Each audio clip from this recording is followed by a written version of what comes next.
Welcome everyone. This is the second webinar in our Starlight series, and we'll be focusing on prioritizing play after lockdown. My name is Sandy. I'm the head of Insight and Impact here at Starlight, and I'll be chairing this session. And joining me is Shadia Robertson, who's our Service Impact Coordinator, and she will be helping me facilitate the Q&A and also monitor the chat in case anyone wants to raise anything or ask any questions. I'm really excited today because we have a star-studded panel, and I'm really excited to have Helen Dunn join us. She is the consultant nurse of Infection Prevention and Control and the Director of Infection Prevention and Control at GOSH. And we also have Tina Clegg, who's the chair of HIPSET. Just to give you a little bit of an overview of the session, it's a really exciting session. I'll be providing a short introduction into some of the things that Starlight has been finding. And then I'm going to be handing over to Helen Dunn, who's going to be talking about play and infection control. There'll be an opportunity for people to ask questions, and we'll be finishing that Q&A by 2:30. And Helen, unfortunately, is going to have to step out. But we're going to have this great presentation from Tina Clegg on the summary of initial findings from the Playroom questionnaire from the survey that HIPSET and NAHPS ran earlier this year. That will be followed by a Q&A, and then I'll be talking to you about next steps, about work that Starlight is doing on play and infection control and how we can play safe. If you're interested in taking part in that work or would like to hear more, Shadia will be posting a link in the chat, and I'll be sharing a QR code later on in the webinar. So buckle in, we're going to start with our presentation. About 2.5 years ago, when I was looking at my desk thinking, what am I going to pack with me to take on to the first lockdown, which I thought was going to last about 2 weeks, maybe a month. It dawned on us that we might want to ask everyone whether the pandemic was impacting on people's ability to use our resources and our services, but also on providing opportunities for play. And recently we decided to take a look at the responses we got through our application forms and our feedback surveys. And we found that we had 3,553 responses. And this is great because what we've managed to do is look at the impact of COVID over time for the same people ordering our services over time. And there's quite an even spread across the last 3 years.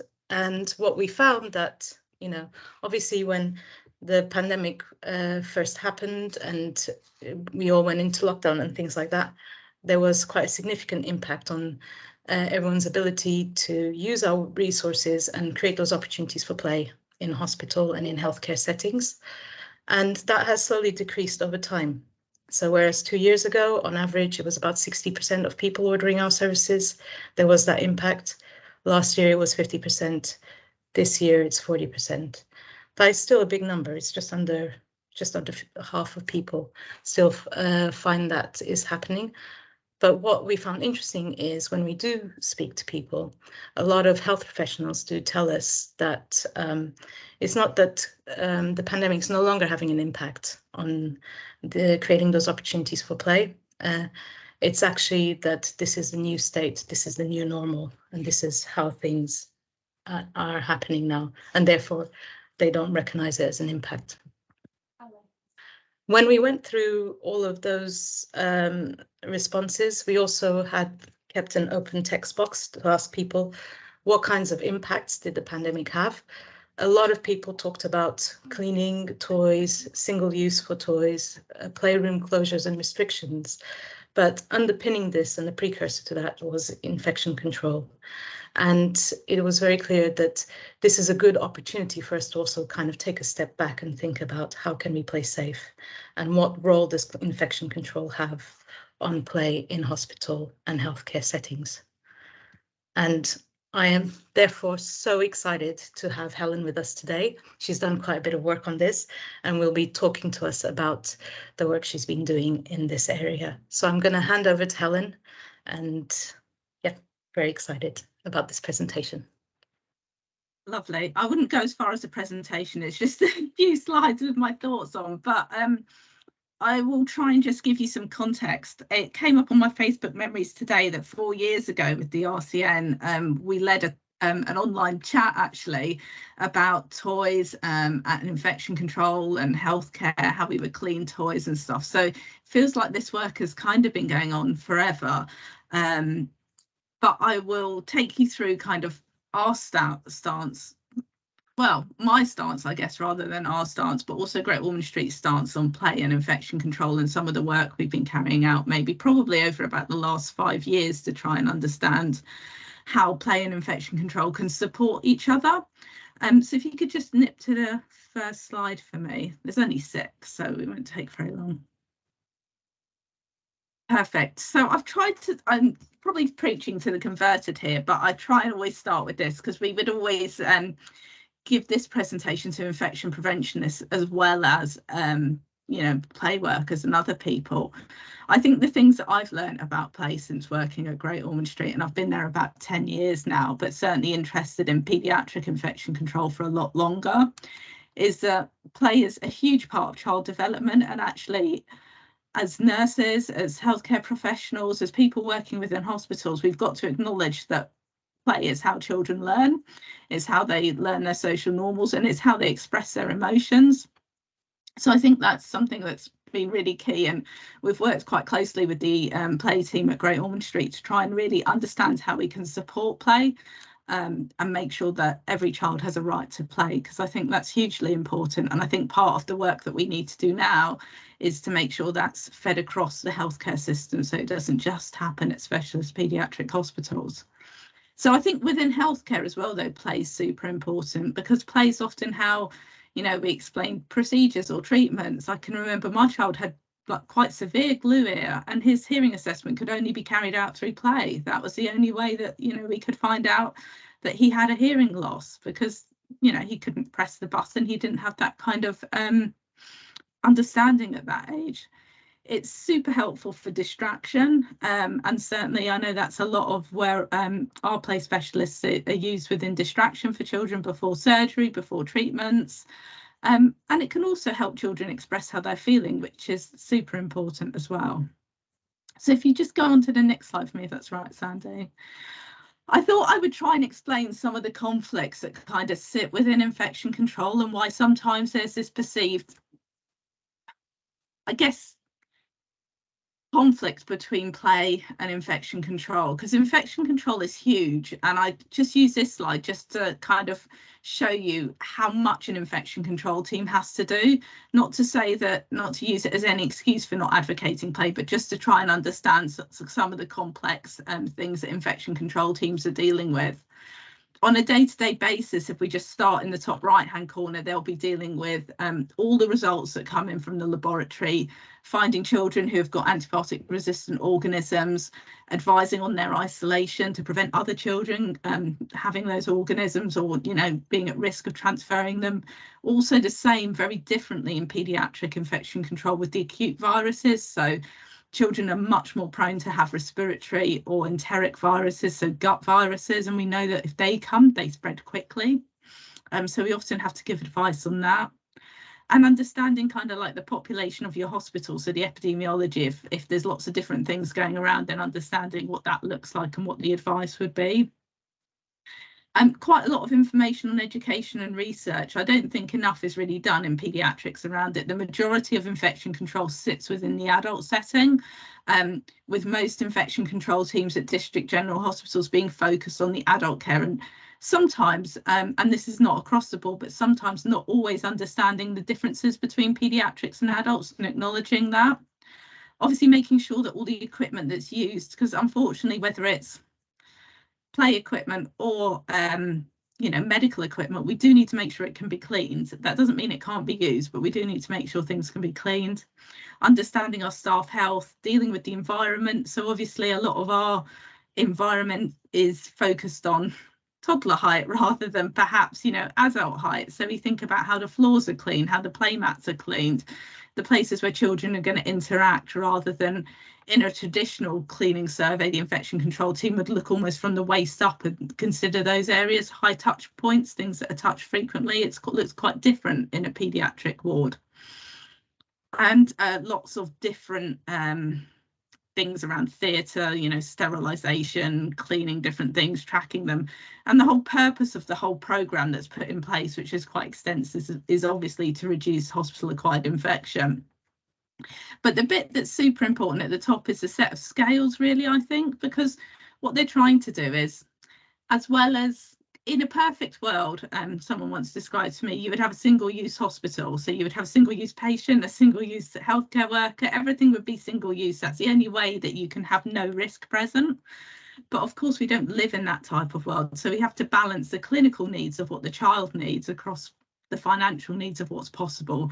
So that's really kind of the difficult balance that sits around infection control, and sometimes why no, you can't have toys, too difficult to clean, too much time, just no toys, children can bring their own toys. It is sometimes some of the things that we hear.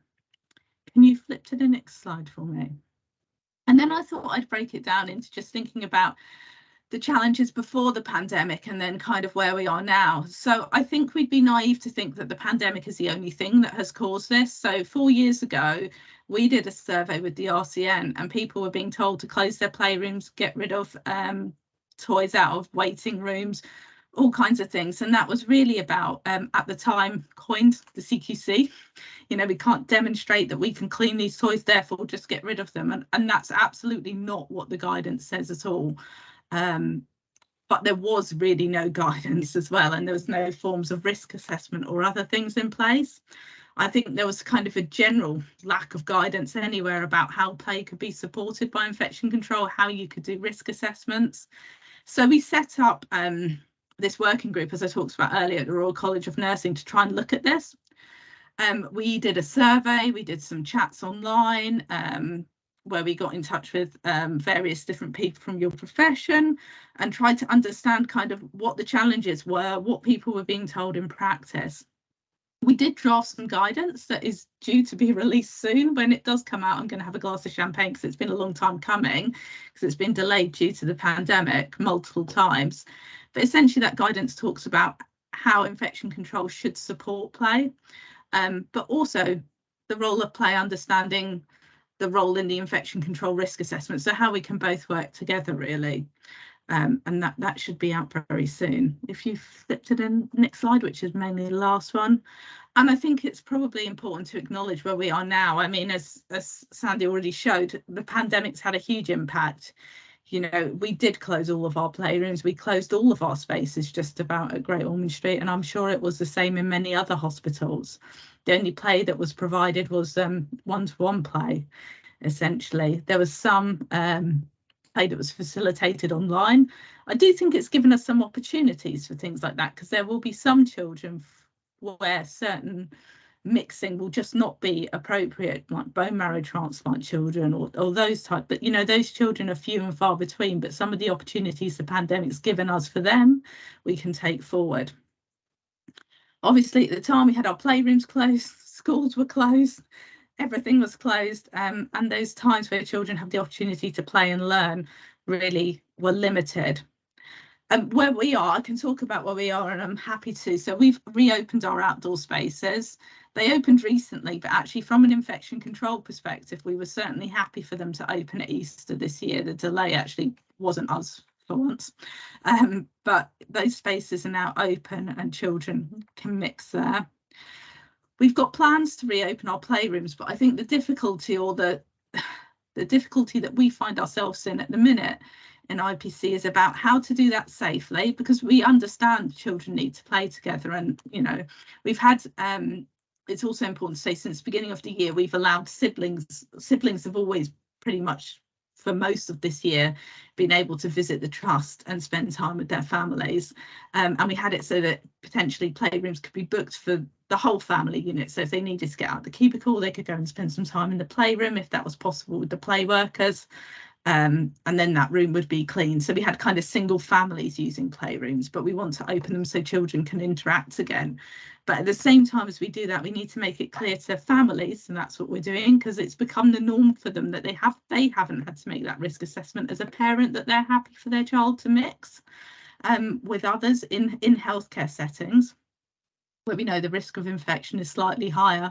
But we also would, in the first instance, definitely throughout this winter, because I think there will be an increase in respiratory viruses in children this winter anyhow, make sure that we've got some form of contact tracing in place for children. So we've talked about sign in, sign out sheets, so that, you know, if we have one child who does develop flu, never mind about COVID, flu or RSV, then we're able to work out the children that they could have potentially been exposed, so that we can keep an eye on them as well. So that's kind of where we are at GOSH. There's we would like to open the doors and have everything back to normal, but we just need to do it in a planned way, so that we don't have multiple outbreaks or things like that as well. But I'm happy to answer any questions and have a discussion if that's useful, and hear your views, make sure we've got it right. I'm going to open the floor up to questions. I can't actually see any hands up, so I'm going to look to Shadia to guide me. Yeah, if anyone has any questions, feel free to pop them in the chat, or if you pop your hand up, I'll be able to see that.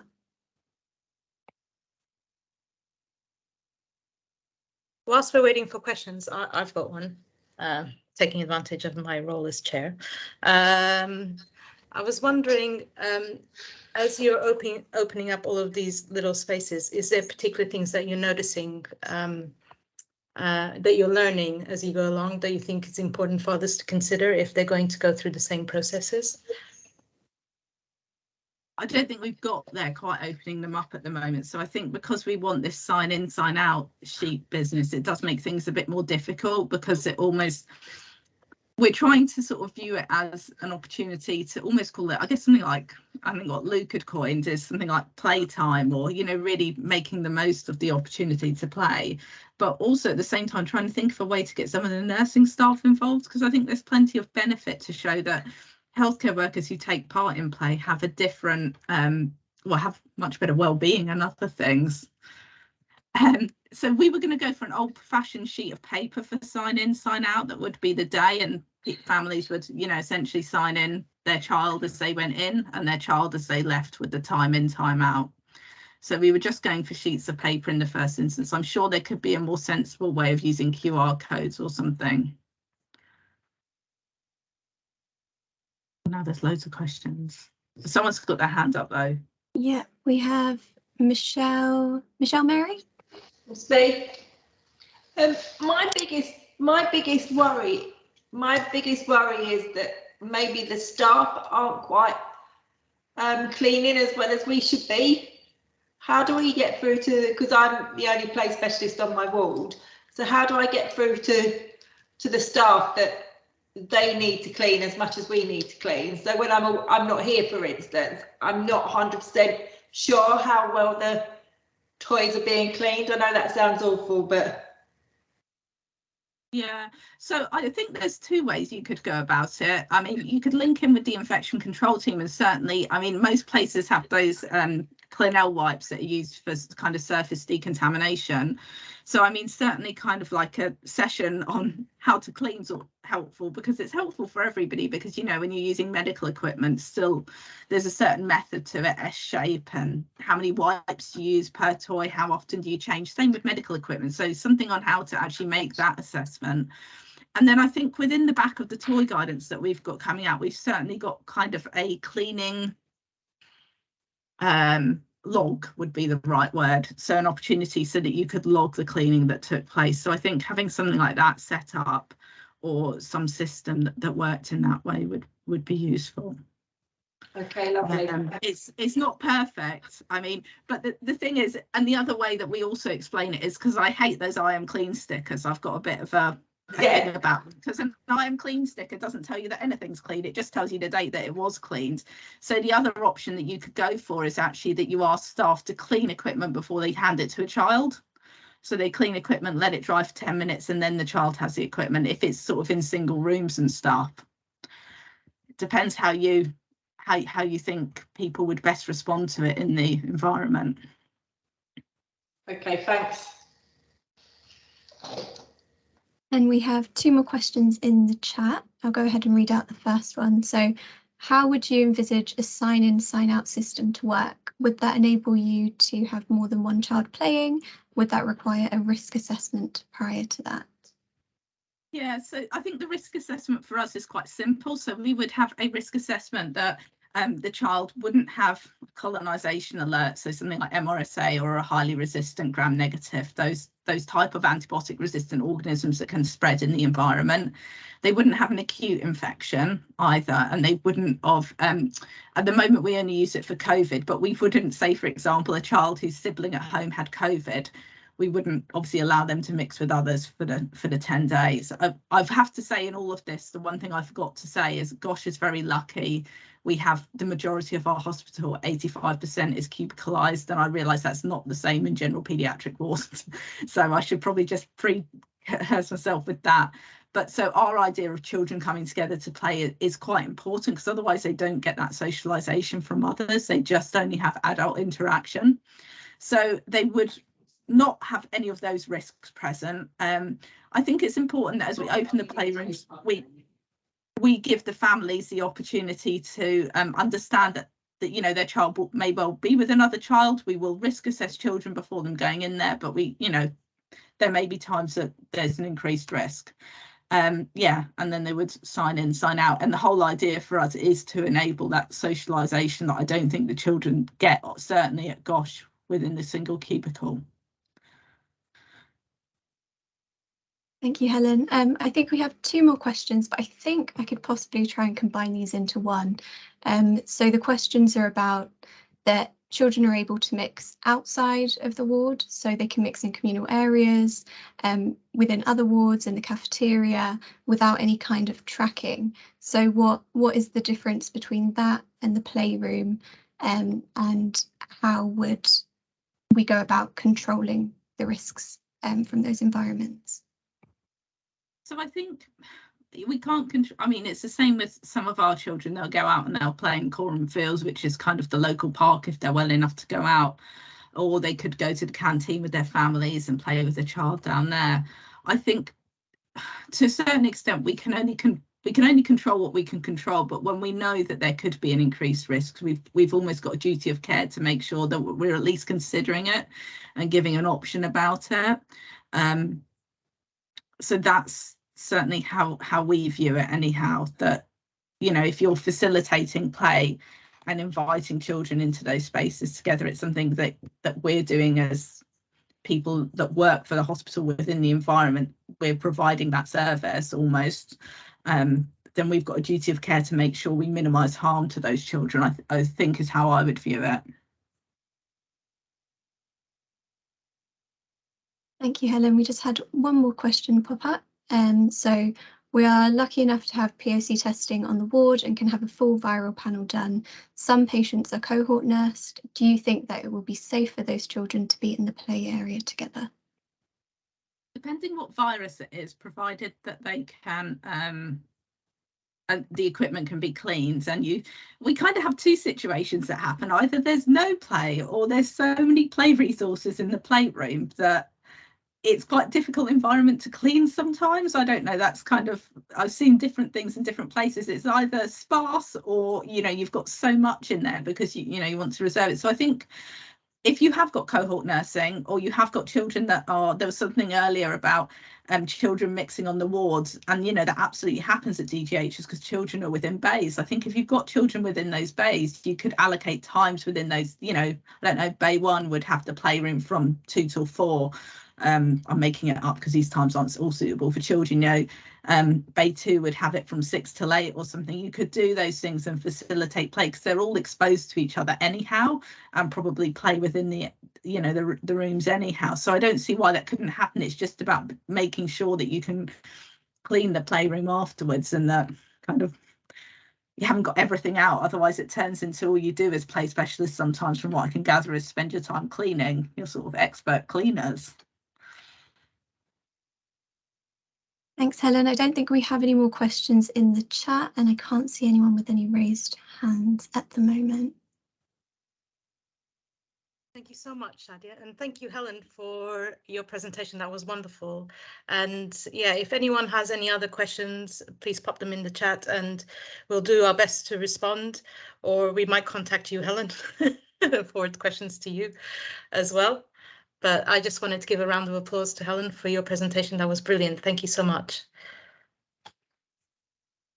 Thank you. And what I'll do is I'll make sure to pass on to Laura and Sandy when the RCN guidance is published, because it's at least something that you can go to your infection control teams with and work with them on. I think it's super important, and we're happy to share anything we've got from GOSH. Yeah, we'll also be in touch with our next steps from our work. Thank you so much. And without further ado, I'm going to hand over, if I can get to Tina Clegg, who's going to be talking about the summary of the initial findings from the Playroom questionnaire. Thank you. Hello, can you all hear me? Am I unmuted? We can hear you, Tina. You can hear me, thank you. So a summary of the findings was presented at the NAHPS conference in the summer. This is a survey undertaken by NAHPS and supported by HEPSET, and we sent out questionnaires asking people about what was happening with the state of play and the use of playrooms. Can you show me the next slide, please, Sandy? So we asked the question, and this was back in April. We asked the question and we had 113 responses back. And in April, only 22% of playrooms were open to some extent. 22% were closed fully. And some of those playrooms, sadly, I believe, will be lost because they've been used as other space for other members of staff, which is a separate concern, but fits into this presentation. And 56% of playrooms were partially open. Next slide, please. So we were aware that some children were needing to test negative for COVID before they went into the playroom. So we asked the question, do all children using the playroom require a negative COVID test? 81% of children accessing the playroom had to have a COVID test, and 22% didn't require one. What I think we forget sometimes with COVID is that it's one risk in the environment, and we're not testing children for any other conditions. If they have a known infection or need protection in isolation or protective isolation, they're identified by the nursing and medical teams, and those processes are put in place. So generally the children who go to the playroom are known by the play staff and can use those facilities. Next slide, please. Is there a limit on the number of children allowed in the playroom? So 79% of those playrooms that were open had restrictions on the number of children allowed in the playroom. 24% didn't. Next slide, please, Sandy. Are play opportunities and resources still limited in your setting? So are we restricted on the type of activities we could provide children? And 79% said yes, and 24% said no. So there was still a lot of restrictions on the type of play equipment we could use, lots of single-use resources. And we understand the need for that, but it was also how do we clean some of our resources? How can we expand from the limited opportunity we're giving children to play? Next slide, please. Are you able to have outside visitors, for example, clown doctors, or visits, clown doctors visit children and families? 34% said yes, they were. 69% said no, they weren't. So again, a high percentage of restrictions. And I've heard recently of pat dogs and other visitors only slowly starting to be introduced on a one-to-one basis with children. So still around many restrictions. Next question, next slide, please. Has your infection control policy regarding the playroom changed due to the pandemic? 85% of people said no. So there'd been no work with infection control teams, there'd been no formal reviews of policies, there'd been no work to try and think about how can we open the playrooms. So 85% yes, 18% no. So there had been some great content with infection control and the policies. And when we looked at is this governed by infection control? So who are the leaders on making the decisions about whether playrooms can open? Is it an equal partnership between play staff, between the ward teams and infection control? And quite interesting comments. So is it governed by infection control? Yes. So 82% of those surveyed were saying infection control are the gatekeepers on children's access to play. And, you know, 21% were saying no. And we would listen to what Helen's just told us. Great Ormond Street are very fortunate, and the children's hospitals are very fortunate because the infection control teams are working with children.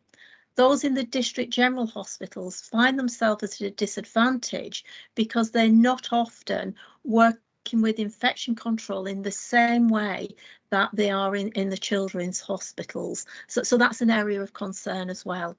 Next slide, please. Do you have any natural play resources? Because we were looking at washing everything or single use, there was a concern raised to NAHPS about whether are we environmentally friendly in our play. So 74% of playrooms, play staff, play at bedsides, play in cubicles were not using natural play resources. 26% were. So again, very restricted on the type of play activities that can be provided. Next slide, please. Do you consider the environment and disposal of play resources when buying new equipment for the playroom? This was a key question because we're aware that lots of play resources were removed at the start of the pandemic, disposed of because there was no way of saving them, and we support what needed to happen at that time. But as you get funding to replace your resources, when you're buying new, are you considering the environment and disposal? And, you know, really pleased to see that 75% of play staff who responded are considering the impact on the environment and how we dispose of them. And 25% said no. Next slide, please, Sandy. My last slide. So questions and answers. So that was brilliant presentation. Thank you so much, Tina. And every time I hear you speak about the findings, I learn something new. So thank you. I was wondering if there are any questions. I'm going to hand over to Shadia. Yep, so if anyone has any questions, feel free to raise your hand. I think we have some questions that may have rolled over from before, which Tina, you might be able to give some personal experience on.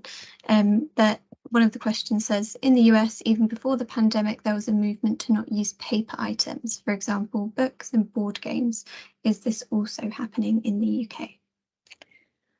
I think from a post-pandemic point of view, books were taken out of use and board games.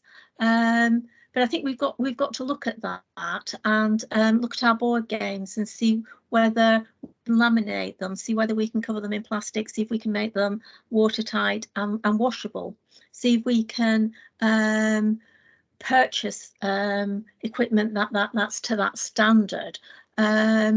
Books have always been a challenge, and you know, as practicing play specialist, you put the book into an isolation cubicle with a child, you knew it wasn't coming out. You knew the child would take it home or you would dispose of it.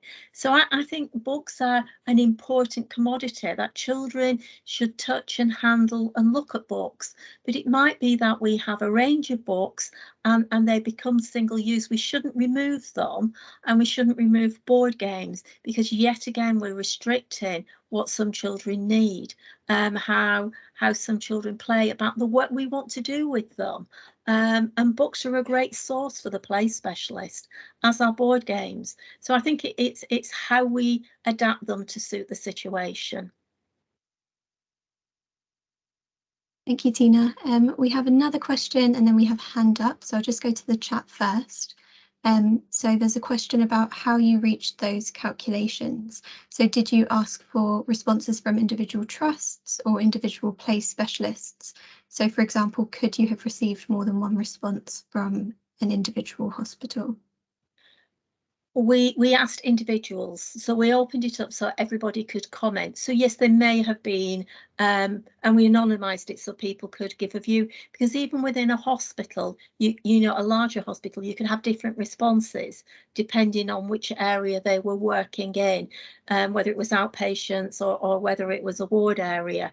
So yes, there may be some duplication in there. We were very aware of that from the beginning, but people were asking NAHPS and HEPSET lots of questions. So we wanted a format where we could go out, gather some of that data and then present it, aware that some of it may be duplicated, but from different people within the trust. So maybe, or the play team, so maybe having different experiences.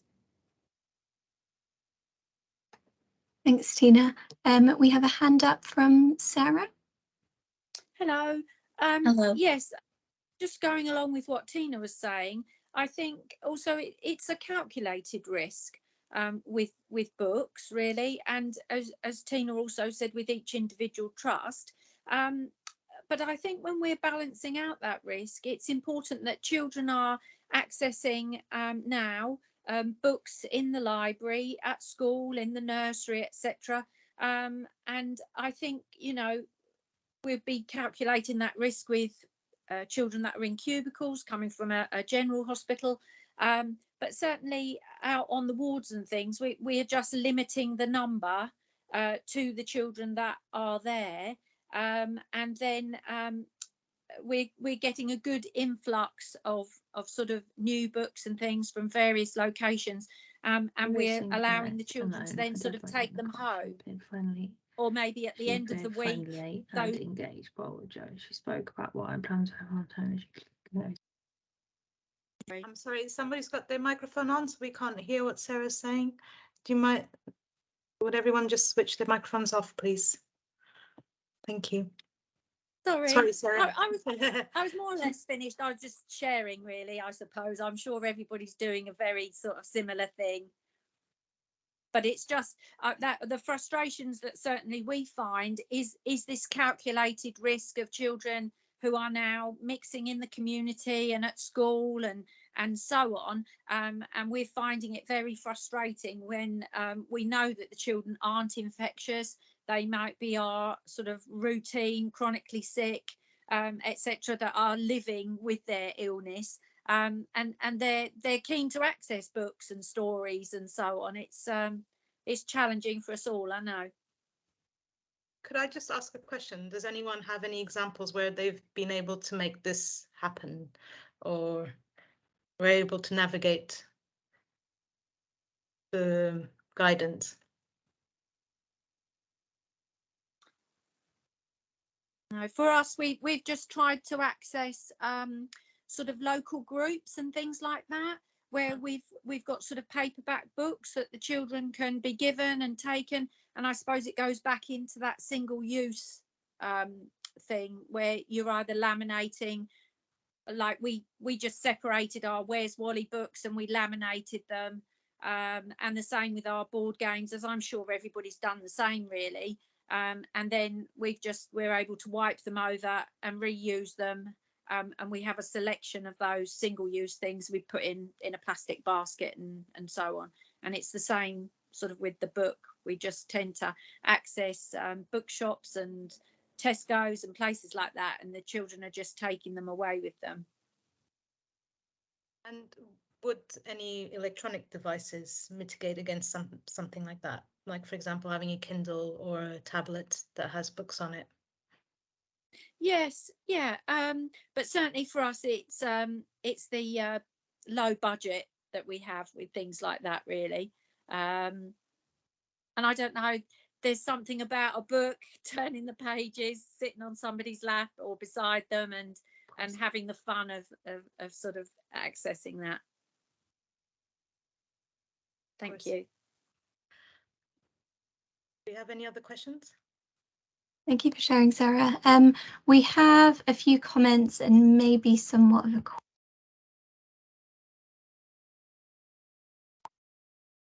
Sorry, I was just speaking, but I was muted. We have a few comments in the chat, and we have maybe a broader question, but so not really a question, but interested to hear people's views on how we might be able to incorporate natural play items. And that's particularly in reference to play teams not having access to specific budgets and single-use items being quite costly. So I know people have shared some thoughts in the chat, but maybe Tina, if you had any thoughts on that, using some more natural play items. I think you're muted, Tina.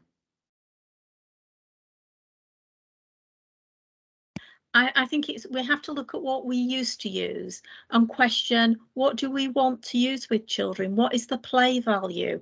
And I think we've got to be very specific and focused on reminding people, acknowledging that not everybody has our expertise, and tell them what is the play value of using natural materials? What is the play value of a book? Why is it important? Why is it important for this child? So I think we have a responsibility as a profession to educate those around us on what we're using and why we're using them. And you know, if we're not, what's the implication?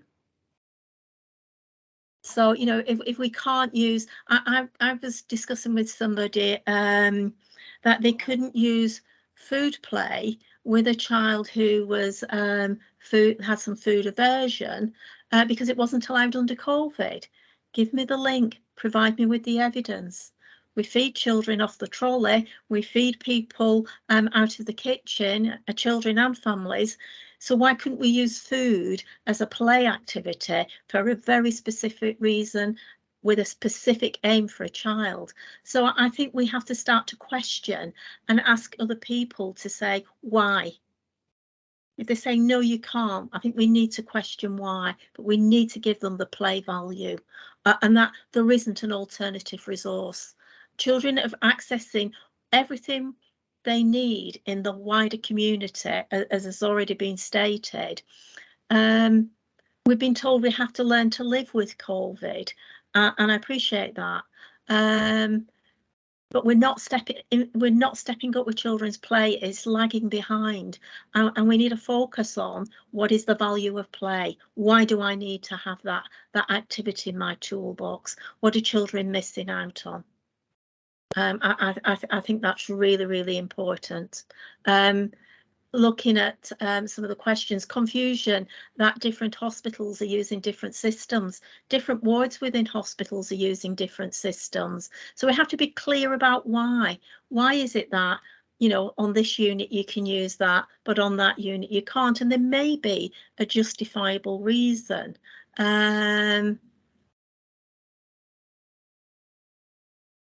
I'm just trying to read through. Somebody's just put that they've just recently been challenged with colouring pencils being single use due to cleaning.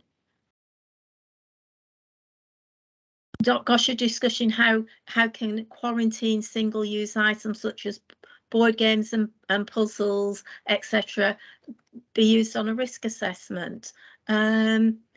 I think there's a lot of confusion, a lot of frustration from play staff and practitioners around the country.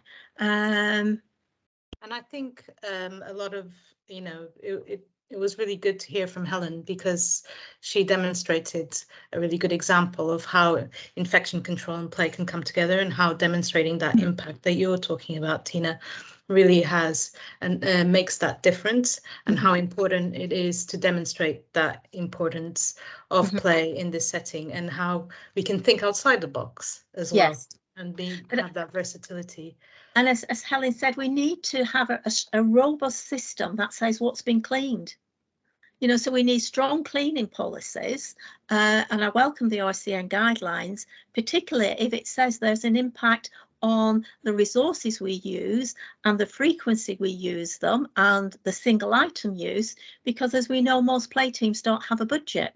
So there are implications, and that play teams will need more funding to be able to provide some basic play items. You know, Emma's just put on, we've been told that we can't use water play anymore. However, patients can still have a bath. You know, so what's the risk? You know, are we putting the risk? Are we setting the standards too high? Are we risk averse in play? Because play, part of playing is risking. You know, to clean every single pencil, every single just seems we're so involved in the cleaning and the protection of it that I believe strongly we're damaging children.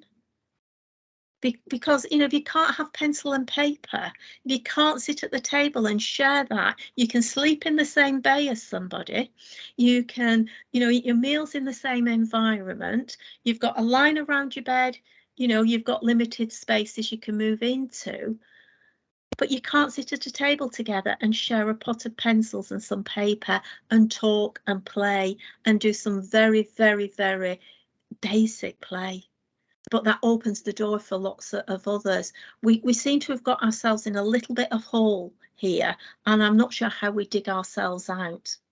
Well, it's funny you should say that. We do have a slide with next steps where we can start mapping some of this out. But I was wondering if there's any questions. I do apologize. I can only see the presentation. I can't even see. I think we might have time for just one more question. Kritika's got her hand up. Yep. Kritika.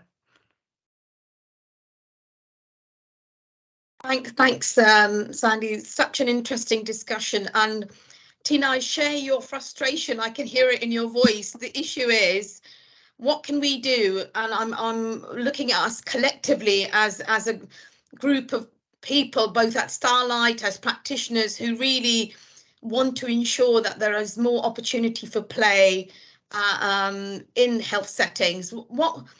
And I'm opening this up to everyone. What could we do as Starlight? And, you know, we do have a policy arm now. We also have, you know, we can issue good practice guidelines that we can learn from other people. We also, as you know, provide a huge number of resources to health settings and to families. What would you advise us to do to answer some of this? I was particularly interested in the books discussion. You know, we provide lots of toys. We don't provide a box of books right now. Is that something that would be helpful? So I'm just looking for some tips and guidance from all the people who are here about what would help you to actually move some of this discussion forward. So it's quite an open question. I think I would like to see play staff making friends with infection control. You know, take out the conflict, take out the them and us situation, and we make friends with the infection control team, and we share with them the quality of the work we do and the restrictions we're having. I think we have to have smart questions.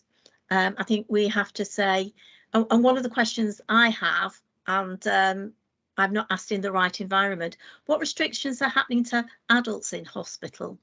Can they go into the day room? Do they have to sit 3 meters apart? Can they mix freely? Can they have magazines? Can they have a newspaper? Is it, you know, what impact are we having across the rest of the hospital on patients? and why are we where we are with play. So I think it's about making friendships, building relationships, and asking questions and working together to try and if infection control is going to be the people who say we can open or we cannot, we need to make them our best friends. We need to be, you know, educating them, demonstrating the importance of play.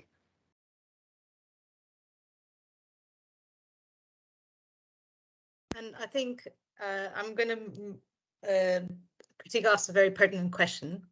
And we would very much like to continue this discussion and continue the work in this area.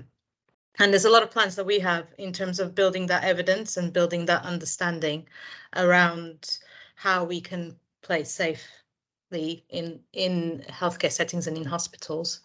So I just thought I would take us through the next steps and that we're planning, but also would like to create the opportunity for, you know, us all to contribute to this debate and really understand, you know, how we can make this work for everyone.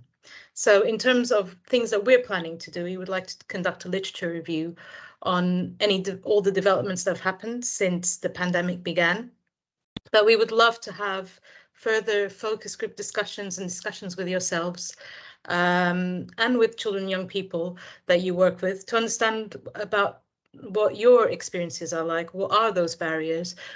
What are those examples of good practice that we can bring forward and look at those infection control policies and guidance to make sure that we understand what they're saying and how we can fit and marry play and infection control together to have a safe way of going forward, but being able to open up play even further. And we really would like to welcome those examples of good practice. And all of this, we're hoping to develop a report that sets out a roadmap to navigate how we can play safely moving forward. All the things that you're talking about, Tina, and also that Helen talked about, and all the things in the discussion. How can we create a best practice guide to do this? And we, Shadia has put a link in the chat and she will put one again, but we also have a QR code here where we want to create that space where we can continue having these discussions, where we can talk about how we can play safe and where we can create those partnerships and that guidance moving forward. And so I'm just looking at the time. We've got 5 minutes left until the end, so I'm actually going to go forward and talk about our next webinar series. But please do use the QR code and use the link to register your interest in taking part in this debate, because I think it's very important that we hear from everyone and make sure that we create something that works for everyone moving forward. This is the second webinar of our webinar series. Next week, we will have another webinar on Wednesday at 12, and that's with me again. And we'll be talking about playing with virtual reality in treatment.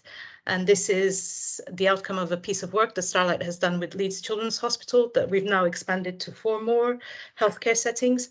And we would like to showcase our findings because we really found it makes a difference delivering VR in treatment, but also the role that play specialists play in delivering this form of distraction therapy. I also want to draw your attention to webinar 4, which is going to be hosted by Laura, and that's play for mental health and resilience in hospitals and healthcare. And I really recommend that webinar series. I'm really excited to attend that series as well. And yeah, without further ado, I just want to say we've come to the end of our webinar. I want to say thank you very much to Tina. You've been a wonderful presenter and such a fruitful discussion we've had. And also to Helen, who's left now, but it was so wonderful having Helen talk to us about how infection control and play can work together. And I hope we can continue these discussions beyond our webinar series. So I just want to say thank you to everyone. We really appreciated you attending our session, and it's been such a privilege talking to you today. Thank you. Thank you. Thank you.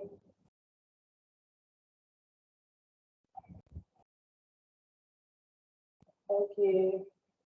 Thank you. Thank you very much. Can we put the QR code back up? Oh, yep, I definitely can. Sorry, I will put the I've QR lost code. it. So I'm so sorry. Let me go back. Hi, Tina, it's nice to meet you. And you, thank you. Thank you for all your help a few months ago. No problem. We're here to try and support. Thank you. Thanks for that. Lovely. Thanks. Bye. Bye.